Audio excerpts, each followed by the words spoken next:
Hi, welcome to Healing the Trauma Within. In this session, I am talking with Deanna Jean, and we are talking about life after the trauma of narcissistic abuse. Deanna is a podcaster, broadcaster, and mental health advocate. She's been dealing with mental health challenges since she was 9 years old.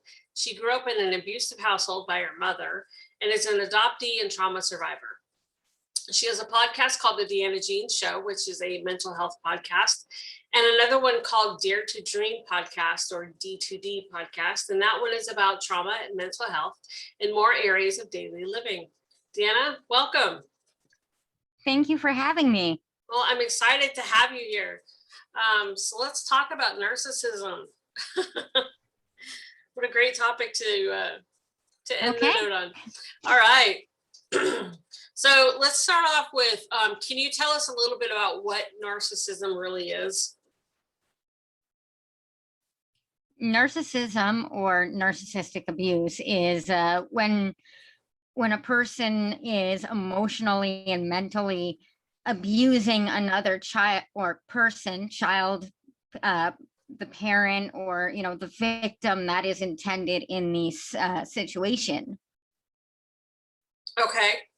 And they do this through various tools such as, love bombing, gaslighting, manipulation. It goes on. Right. It's not necessarily just, what's the word I'm looking for? I mean, it's not necessarily physical abuse, but it's very emotional and mental. Very emotional, very mental. It stresses the person out to the point where they either shut down like I did for a long time, or it'll basically, try to help strengthen the person right off the bat, where, they'll leave the situation and just keep running from that person. Yeah, I think it depends on the type of person that is being abused. Well, no, I don't want to say that, because I know some pretty strong, mentally strong women who have been through narcissistic abuse, because he beats you down. Yep. He gets in and says, or he or she gets in and says everything right, all the nice things, all the good stuff that you want to hear, and then turns the tables. Right. And I dealt with that for actually 30 some odd years of my life. I got rid of one narc, and then after that, just they kept on coming. And I'm like, why is this happening? Why am I in the same cycle? It was because I never dealt with my childhood trauma and the abuse that had happened back then. Right. Well, and now that you bring that up, narcissism doesn't have to come from a partner, a sexual partner, or a romantic partner. It can come from a parent. A child, actually. Yeah. And it shows up in a form of many things. And when I guess when we start to live our lives after narcissistic abuse, it just seems a whole lot smaller. Can you expand on that? What do you mean by it seems a whole lot smaller? Meaning that when you deal with the trauma that you've gone through, past or recently, and you have developed a new love for yourself, that person just seems a whole lot tinier. Is basically what I'm trying to say. Gotcha. It's not a big situation. It's now a small situation or a small person, making the situation at hand before into something big. Let's talk about some signs of, what a narcissistic abusive relationship looks like. For the listeners who think that maybe they're in one, or maybe they've been in one, but they're not quite sure. Okay, so first off, love bombing is a big sign, and they'll often be like, oh, you're the love of my life, you're this, you're that, I love you so much. If they say I love you within the first 3 months, chances are he or she is a narcissist. Okay. Number two is manipulating the people around you, manipulating you so you don't go and see somebody else, or manipulating you away from your family and your values. That's another sign. Manipulation is a huge one as well. And then talking a whole bunch of smack to you about your friends, that is the third big sign that I would say that he or she is a narcissist. Okay. And then also the gaslighting, turning things around on you, making you think that you're absolutely crazy. Really. Right. That's another huge sign. I'd say those are the four biggest signs that you can tell he or she is a narcissist, or that parent is a narcissist, or that that child, or it depends. Whoever it is. Yeah. Yeah. Yeah. Something else that they're really good at is playing the victim and making you feel like you're the bad person. Yeah, definitely. That is a very good one. And I didn't have that on my list, but yeah, that is a huge one, is playing the victim, acting like you're victimizing them. I actually just got out of a very narcissistic, abusive relationship from a guy in the UK. I decided enough was enough. And I'm like, no, I'm not dealing with this stuff. If I have to deal with this stuff with my adoptive mother, I'm not dealing with this shit with you. Sorry for my language. No worries. No worries. Okay. Well, let's talk a little bit about, you first come out of the narcissistic relationship and you're a mess. How do you start picking up those pieces? Number one is to give yourself self-care, like take care of you first, figure out what you need, and then do it. If you're not caring for yourself, you end up wallowing in that deep pool of regret. Now, the reason why I say a deep pool of regret, you're gonna feel like, oh, I regret dating this guy. I regret this. I regret that. Mm-hmm. Or there's another one that is a good one as well.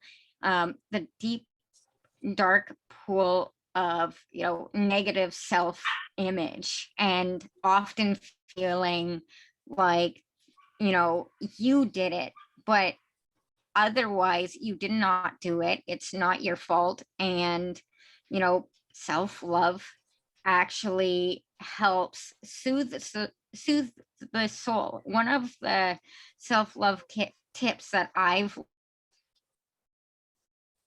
learned over the years is meditation, breathing exercises, and just staying calm, cool, and collected during that whole thing. It is okay to mourn the relationship or the loss, but don't do it for too long, because you're going to end up in that deep, dark pit, and then you're going to end up in denial, and then you're going to end up thinking that you're the narcissist, and it just goes on and on and on from there. And that's how they win, by manipulating you and making you think that you're the bad person. They win. So yeah, definitely, like you said, mourn the loss of the relationship. I'm sure there were good times in it. Not all relationships are 100% bad, or else they wouldn't last very long. So you do have to go through a bit of a grieving period. Definitely. And If you don't mourn that, you'll end up losing yourself even further. And, if you lose yourself even further, then, you're not going to be able to come back from it. And when we don't do self-care after the narcissist has left, you end up in a deep, dark pit. Yeah, and that's a hard place to get out of. It really is. I've been through it many of times, and this last narcissist that I got rid of, I mourned for a day or two, and I'm like, whatever, you know what? I can find somebody 10 times better. I'm dealing with it. I'm moving forward. I'm trying to move forward at least, and I'm working towards my goals. He's not going to railroad me ever. Right. And you need to work on healing yourself and putting yourself back together before you just jump into another relationship. Right. You I know? usually tell people that not get into a relationship 6 months, later. Wait for at least a year to a year and a half. That way you've had time um, to lick your wounds, to mourn that loss, and then to get yourself back together. And, you know, after that, it'll just come naturally. Right. Because if you don't take that time to heal yourself and to work on yourself, you're just going to attract another narc into your life. Oh, definitely. And I thought that I had taken 3 years out of my life to deal with all the wounds that had previously been dealt with throughout other narcissistic relationships. And I ended up with another narc. And I'm like, how did that happen when I tried to fix myself? One, it wasn't because I was looking for that relationship. He just, preyed on me because I wanted to get into radio. So I'm like, okay, how do I fix this? So I left the guy, and I'm practicing self-care. I'm like, I deserve a lot better than this. I'm doing the best that I can. I walked away from the situation before it got worse. Which is fantastic. Not everybody can do that. Do you think that, working on your childhood trauma plays a big role in your current life? Yes, it definitely does. If you don't take care of that childhood trauma, you're going to end up attracting all these narcissistic people, and it's just going to become what is it? Just it's going to become constant, and you're going to end up dating one narc at another narc, and you're going to feel so bad about yourself. And that's why I say take your time, fix what you need to fix for yourself in order to attract better people or better partners, or the list goes on. Right. So you mentioned meditation and you mentioned deep breathing. You also mentioned staying calm, cool, and collected, but that's not always easy to do. So how do we stay calm, cool, and collected? One thing that I've learned is when we do like deep breathing exercise, we just have to take 5 minutes out of our day. If you're having, let's say, something come up in your memory of the narc, sit down for 5 minutes, cross your legs, close your eyes, and just breathe in and breathe out, and just keep doing deep breathing. And if it keeps happening, keep doing it. It's all upon the process. So the more that we do it, the more you're going to be able to stay calm, cool, collected, and later on you'll become more focused. Okay, that makes sense. What is life like after you get out of a relationship? what is it, now that you've gone through that self-healing phase and, or not phase, but time, and, what is life like now? I find that my life has been a lot better off. I've been able to attract more people who've actually, the one person who kind of helped me figure out this person was a narcissist is my mother, and she's like, that guy sounds like a narcissist. He seems all like, too good to be true, etc., etc. And I started to read between the messages, Mhm. if you know what I mean. So you end up attracting better people who are gonna tell you how it is, and they're gonna tell you what's going on, and they're gonna just be behind you 100%. And then my life has been a lot better without all of those narcissists. Yes, it's taught me a lot of, very valuable and time consuming lessons, Mhm. but it's also taught me that I need to focus more on myself instead of other people around me.